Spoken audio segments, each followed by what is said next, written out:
ľudia, vítam vás pri dnešnom informačnom diele, čo budeme vlastne točiť a s kým budeme točiť. Takže my sme sa dohodli so spolužiakmi, že buď budeme točiť iba cez Sniper, potom ja a Fozibír23, alebo ešte Polda, vlastne to je náš spolužiak, on má len český skin, čo som mu ja dal.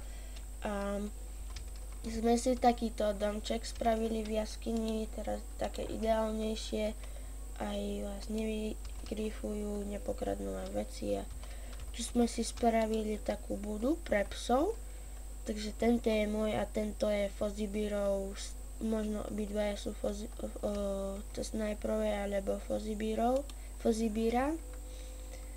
Tuto máme sklad a tu spravil ten Sniper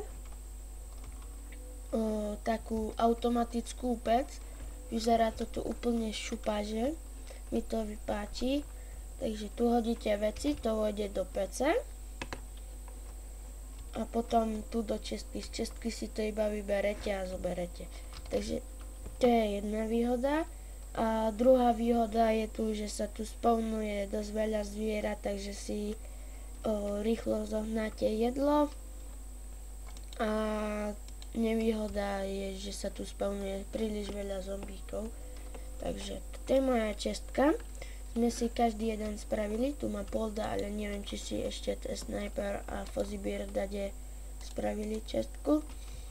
Ja tu mám zatiaľ diamantovú lopatu a krompa, čo som našiel 4 diamanty. Tu mám stack železa a 8 železa a takto spravíme.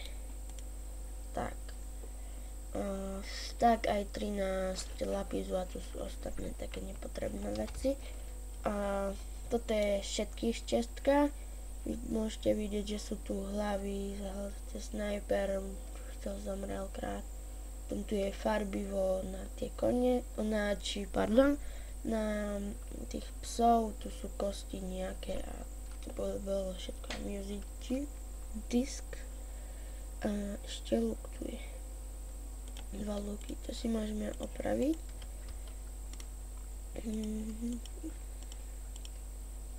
Takže možno dám do popisku videa aj IPčku, dá sa tu zakúpiť aj VIP a také. Takže to by bolo z dnešného informačného dielu. Ak sa vám video páčilo, dajte like.